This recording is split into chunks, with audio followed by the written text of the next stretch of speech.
বদরুদ্দোজা নদভী সাহেব বেশ কিছুদিন পূর্বে একটি ভিডিও সোশ্যাল মিডিয়ায় সম্প্রচার করে বারবার একটি কথার দিকে তিনি ইঙ্গিত করেছেন যে রাসূল সাল্লাল্লাহু আলাইহি সাল্লামের যুগে দিনার এবং দিরহামের নিচে কোনো মুদ্রা ছিল না। মৌলবীরা দালালি করছে, ভালো করে বুঝেন। একদল লোক আপনারা বলছেন রসুলের যুগে দিরহাম ছিল, রসুলের যুগে দিনার ছিল, কই একজনও তো টাকা দিয়ে মূল্য দিয়ে কোনোদিন ফিতরা আদায় করেননি। আপনার আক্কেলে কি কথাটা ঢুকেছে? কি কথা? যে রাসূলের যুগে মুদ্রা ছিল দুই রকমের, একটাকে বলে দিনার, একটাকে বলে দিরহাম। দিনার হচ্ছে কি সোনার মুদ্রা, দিরহাম হচ্ছে রূপার মুদ্রা। একটা দিনারে 4.5 গ্রাম সোনা থাকে, আর একটা দিরহামে 2.975 মিলিগ্রাম চাঁদি থাকে। আর আপনি ভালো করে বুঝেন, আমাকে দিতে হবে কতটি? 100 খেজুর দিতে হবে, 2.5 কেজি। তা 2.5 কেজি খেজুরের জন্য ভাঙা মুদ্রা ছিল কি? ভাঙা মুদ্রা ছিল? এক দিরহামের নিচে কোন অন্য দিরহাম মুদ্রা ছিল? এক দিনারের নিচে আর কোন মুদ্রা ছিল? যেমন আমাদের 5 টাকা, 10 টাকা, 20 টাকার নোট গুলো আছে, এরকম ছিল না। আপনাকে কি দিয়ে আমি বুঝাবো বলুন তো? যেখানে আমি ভালো করে জানি যে আল্লাহ পাকের রাসূলের যুগে কিছু লোক এমনও আছে যে 1 দিনার দিয়ে 2টো দুম্বা বা 2টা খাসি বকরি কিনে নিয়ে চলে এসেছেন। তাহলে যেখানে 1 দিনারে 2টো খাসি পাওয়া যায়, তাহলে দিনার দিয়ে ফিতরা দেওয়া চলবে? সম্ভব হবে? মগজে কুলাচ্ছে? আচ্ছা, আপনাকে আমি বলছি 20 দিরহাম দিয়ে 2টো ছাগল পাওয়া যায়। আবু বকর সিদ্দিক বলছেন, নিজের চিঠিতে লিখছেন আদায়কারীকে, তুমি যদি কাউরি কাছে একটা উট জাকাত পাও, যে উটটা হলো কি 1 বছরের উটের তুমি জাকাত পাবে, কিন্তু ওই লোকটার কাছে 1 বছরের উট নেই, ওর কাছে 2 বছরের উট আছে, 2 বছরের উটটা নিয়ে নাও এবং তুমি তোমার পক্ষ থেকে ওকে 2টা ছাগল দিয়ে দাও, অথবা তাকে তুমি কি করো 20 দিরহাম দিয়ে দাও, কেন যে তুমি বেশি নিয়ে নিয়েছো। কি বুঝলেন কথা? তাহলে 20 দিরহামে 2টো ছাগলের ভ্যালু, এটা আবু বকর সিদ্দিকের চিঠি থেকে পাওয়া যাচ্ছে এবং এটা হযরত আনাসকে লিখেছিলেন এবং বুখারী শরীফে তার উল্লেখ করা আছে। আর আমাকে আর আপনার মতো পাবলিক গুলোকে একদম সোজা বাংলাতে বোকা বানিয়ে দেওয়া হচ্ছে কি রাসূলের যুগে কি মুদ্রা ছিল না? আপনাকে চ্যালেঞ্জ করে বলছি, রাসূলের যুগে যে মুদ্রা ছিল 2টা, এই 2টা বাদে যদি তৃতীয় কোনো মুদ্রা থাকে তাহলে আপনি আমাকে দেখান। আর মুদ্রা দিয়ে যদি আল্লাহ রাসূলের যুগে দেওয়া চালু থাকতো, আপনি বলছেন চালু থাকতো, তাহলে নিশ্চয় আসতো। তার মানে হলো এই, যদি ছোট ছোট মুদ্রা থাকতো তাহলে এর কল্পনা আজ আমাদেরকে করতে হতো না, আর এত খাটতে হতো না, যেহেতু মুদ্রা কোনো বিকল্প ছিল না, মাত্র 2টা। সম্মানীয় দিনী ভাইরা, আজ আপনাদের সম্মুখীন আজকে আমরা একটি নতুন বিষয় নিয়ে এসেছি, তা হচ্ছে ফিতরা সংক্রান্ত যেই সমস্ত ওলামায়ে কেরাম খাদ্যদ্রব্য নয় বরঞ্চ ফিতরাতে মূল্য দিতে হবে, এর পক্ষে বেশ কিছু দলিল তিনারা পেশ করে থাকেন। তার মধ্যে আমাদের সুপরিচিত একজন দ্বীনী আলিম বদরুদ্দোজা নদভী সাহেব বেশ কিছুদিন পূর্বে একটি ভিডিও সোশ্যাল মিডিয়ায় সম্প্রচার করে বারবার একটি কথার দিকে তিনি ইঙ্গিত করেছেন যে রাসূল সাল্লাল্লাহু আলাইহি সাল্লামের যুগে দিনার এবং দিরহামের নিচে কোনো মুদ্রা ছিল না। যেহেতু দিনার এবং দিরহাম এই দুটি মূল্য উঁচু পর্যায়ের মূল্য, ছোট খুচরো নয়, এই জন্য আল্লাহ রসুলের যুগে ফিতরা খাদ্যদ্রব্য দিয়েছিলেন, ওই খাদ্যদ্রব্য সমপরিমাণ কোনো কারেন্সি বা মূল্য ছিল না। এরই জন্যে রাসূল সাল্লাল্লাহু আলাইহি সাল্লাম খাদ্যদ্রব্য দিয়ে ফিতরা দিয়েছেন। কিন্তু প্রিয় ভাই, তিনি বারবার দ্বীনী ওলামায়ে কেরাম যিনারা মানুষদেরকে ফিতরার জন্য খাদ্যদ্রব্যই দেওয়ার কথা বলেছেন, তাদেরকে তিনি বিভিন্ন ভাষায় টার্গেট করেছেন। যেমনভাবে তিনি বারবার একটি কথা ব্যবহার করেছেন যে ওই সমস্ত ওলামায়ে কেরামের আক্কেলে কি কথা ঢুকছে। এরপরেও তিনি বলেছেন যে মগজ বা ঘেলু কিছু আছে। তিনি একটি কথা বা একটি দলিল চেয়েছেন বারবার কথাতে যে রাসূল সাল্লাল্লাহু আলাইহি সাল্লামের যুগে দিনার এবং দিরহাম বাদে অন্য কোনো মুদ্রা ছিল না। তিনি জানতে চেয়েছেন ছিল কি, থাকে তো দলিল দেন, আমাকে দেখান। তিনি জানতে চেয়েছেন রাসূল সাল্লাল্লাহু আলাইহি সাল্লামের যুগে ভাঙা মুদ্রা ছিল না, এর জন্য আল্লাহ রাসূল সাল্লাল্লাহু আলাইহি ওয়াসাল্লামের খাদ্যদ্রব্য দিয়ে ফিতরা দিয়েছেন, কারেন্সি দিয়ে দেননি। এই মর্মে আমরা আপনাদেরকে এই দলিল পেশ করব যে দিনার এবং দিরহাম, যেটা সোনার কয়েন এবং চাঁদির কয়েন, এই দুটি কয়েন বাদ দিয়েও ছোট মুদ্রা রাসূল সাল্লাল্লাহু আলাইহি সাল্লামের যুগে ছিল এবং প্রচলিত ছিল, সেটা নিয়ে মানুষ ক্রয় বিক্রয় লেনদেন করতেন। প্রথম যেটা হাদিস আমি আপনাদের সম্মুখীন শোনাবো সেটি হচ্ছে বুখারীর হাদিস নম্বর 2262। আবু হুরায়রা রাদিয়াল্লাহু তাআলা আনহু থেকে বর্ণিত, তিনি বলেন, মা বাসাল্লাহু নাবিয়ান ইল্লা রাআল গানামা ফাকালা আসহাবুহু ওয়া আনতা ফাকালা নাম কুনতু আরাহা আলা কারারিতা লি আহলি মক্কা, রাহুল বুখারী। আবু হুরায়রা রাদিয়াল্লাহু তাআলা আনহু থেকে বর্ণিত, তিনি বলেন, রাসূল সাল্লাল্লাহু আলাইহি ওয়াসাল্লাম বলেছেন যে এমন কোন নবী আল্লাহ তাআলা পাঠাননি যেই নবী ছাগল চরাননি। সাহাবায়ে কেরাম জিজ্ঞাসা করলেন, ওয়া আনতা, হে আল্লাহ রাসূল, আপনিও কি ছাগল চড়িয়েছেন?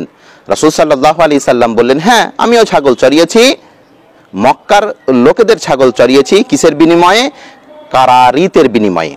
প্রিয় ভাই, এখানে এই কারারিত যে শব্দটি আল্লাহ রাসূল ব্যবহার করেছেন, এই কারারিত শব্দটি কি? আমি বদরুদ্দোজা নদভী সাহেবের কাছে প্রশ্ন করছি। আমাদের আক্কেলে কথা ঢুকছে না, তো আপনার আক্কেলে কি এই কথাটা ঢুকিছে?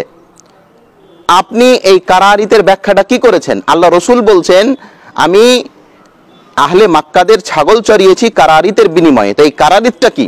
প্রিয় ভাই, এই কারারিত আপনি যদি দেখেন আউনুল মাবুদ এবং তোহফাতুল আহওয়াদিতার ব্যাখ্যা এসেছে, এবং হাফিজ ইবনে হাজার আসকালানী রাহিমাহুল্লাহ এর ব্যাখ্যা করেছেন যে কারারিত এটা আল্লাহ রাসূল সাল্লাল্লাহু আলাইহি সাল্লামের যুগে একটি কারেন্সি, একটি মুদ্রা। আর এই মুদ্রাটি কত, এটা আপনাকে পরে বলছি। দ্বিতীয় হাদিস, এই রকমই হাদিস আপনি পাবেন ইবনে মাজাহ হাদিস নম্বর 2149। এই মানেরই আপনি হাদিস পাবেন বাইহাকি 10 নম্বর খণ্ডের 414 নম্বর হাদিস। এই হাদিসে কারারির যে শব্দটি ব্যবহার করা হয়েছে সেটা রাসূল সাল্লাল্লাহু আলাইহি সাল্লামের যুগে মুদ্রা বা কারেন্সি। এইরকমই আরেকটি হাদিস, এটিও বুখারীতে এবং অন্যান্য হাদিসের গ্রন্থতে এসেছে, যে হাসান রাদিয়াল্লাহু তাআলা আনহু একবার একটি গাধা ভাড়াতে নিলেন। তো ওই গাধা ভাড়া নিলেন কিসের বিনিময়ে? 2 দানেকের বিনিময়ে। 2 দানেক দিলেন এবং 2 দানেকের বিনিময়ে কি করলেন? একটি গাধা ভাড়া নিলেন। আচ্ছা, এখানে এই দানেক শব্দটি কি? দানেক বলতে এখানে কি বোঝানো হয়েছে? প্রিয় ভাই, এই দানেকটি হচ্ছে ওই যুগের সৌদি আরবের কারেন্সি, সৌদি আরবের মুদ্রা, যেটা এই দিনার এবং দিরহামের চাইতে ছোট।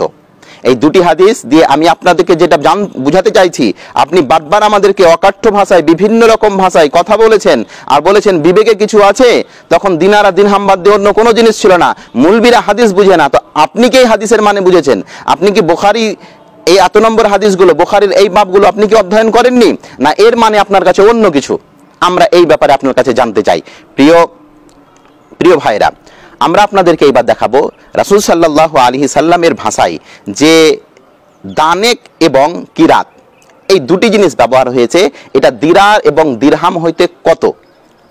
মনে রাখবেন, দিনার হচ্ছে সোনার কয়েন এবং দিরহাম হচ্ছে চাঁদির কয়েন।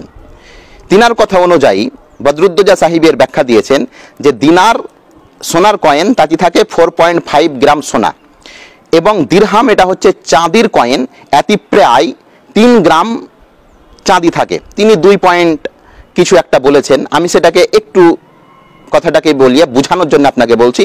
প্রায় 3 গ্রাম চাঁদি থাকে 1 দিরহামে, আর 6 দানেকে হয় 1 দিরহাম। ভালো করে শুনবেন, 6 দানেকে হয় 1 দিরহাম, এবং 10 কিরাতে হয় কিংবা 12 কিরাতে হয়, 12 কিরাতে হয় 1 দিরহাম। মানে কিরাত যেটা সেটা দানেকের চাইতে ছোট, আর দানেক যেটা সেটা দিরহামের চাইতে ছোট, আর যেটা দিরহাম ওটা দিনারের চাইতে ছোট। মানে আপনি দেখুন এখানে কয় রকম ছোট ছোট ছোট ছোট কারেন্সি চলে আসছে। এইবার আমরা দেখি যে এই কিরাত, যেটা তখনকার যুগে সবচাইতে ছোট মুদ্রা, এই মুদ্রাটা দিরহাম থেকে কতটা ছোট ছিল। আমরা যদি দেখি একটি দিরহামে, তো দিরহামে প্রায় কিছুটা কম 3 গ্রাম চাঁদি থাকে। তো 1 গ্রাম চাঁদির বর্তমান যেটা মূল্য হচ্ছে সেটা হচ্ছে 78 টাকা 50 পয়সা।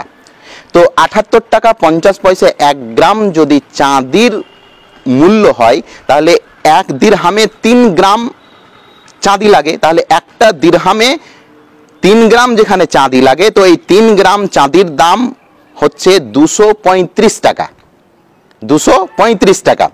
এবার আমরা যদি দেখি যে দানেক এবং কিরাত, এটা বর্তমান মূল্যতে আনুমানিক, ওই যুগের সঙ্গে, আমি সেম টু সেম বলছি না, তিনাকে বোঝানোর জন্য বলছি, আনুমানিক ধরুন 1 দানেক সমপরিমাণ প্রায় 39 টাকা 25 পয়সা, এবং কিরাত 1 কিরাত সমপরিমাণ 23.55 পয়সা, মানে 23 টাকা 55 পয়সা। আনুমানিক আপনাকে এটা বলছি। তো আমি আপনাকে যে কথা বলতে চাইছি, আপনি যে বারবার আমাদেরকে খোঁচা দিয়ে কথা বলছেন যে দিনার এবং দিরহামের চাইতে ছোট কয়েন ছিল না, ছোট কারেন্সি ছিল না, প্রিয় দাদু আমি আপনাকে বলতে চাইছি, আপনার চোখের সামনে কি বুখারীর এই উজ্জ্বল হাদিসগুলো পড়েনি চোখে? আপনি মানুষকে বিভ্রান্ত করে কি লাভ পাচ্ছেন? আপনি এমনভাবে মানুষের সম্মুখীন ওই ভিডিওটি পেশ করেছেন যে মনে হচ্ছে দিনার এবং দিরহাম বাদ দিয়ে অন্য কোনো কারেন্সি নাই। আমি আপনাকে আবারও বলছি, আপনি আল্লাহকে দেখে ভয় করুন। আপনি মানুষের ফতোয়া বা আপনার নিজের কাঠুজ্জতি মানানোর জন্য কোরআন হাদিসকে এরকম ভাবে বিকৃতি করিয়েন না। আর প্রতিবার কোরআন এবং হাদিসের এমন ভাবে আপনি পেশ করছেন মনে হচ্ছে যে কোরআন হাদিসের যত ইলম আল্লাহ আপনাকে দিয়েছে। বিশেষ করে উলামায়ে কেরামদেরকে এবং আপনার কমেন্টগুলো আমরা দেখছি, আপনি যাকে যেমন ভাবে পারছেন এরকম ভাষায় কথা বলছেন। প্রিয় উলামায়ে কেরামদেরকে এইরকম ভাবে কথা বলা আমার ছোট জ্ঞানে মনে হচ্ছে একজন আলেমের মুখে শোভা পায় না। প্রিয় ভাই, আবার আমি আপনাদেরকে বলতে চাইছি, রাসূল মুহাম্মদ সাল্লাল্লাহু আলাইহি সাল্লামের যুগে দিনার এবং দিরহামের চাইতে ছোট কারেন্সি ছিল, যাকে বলা হতো দানেক বা যাকে বলা হতো কিরাত। এই সমস্ত প্রমাণগুলি আমি যেমন বললাম, আপনি যদি কিরাতের প্রমাণ দেখেন তাহলে ইবনে মাজাহ হাদিস নম্বর 2149 এবং বুখারী হাদিস নম্বর 2262, এরকম হাদিসগুলি আপনি দেখতে পারেন।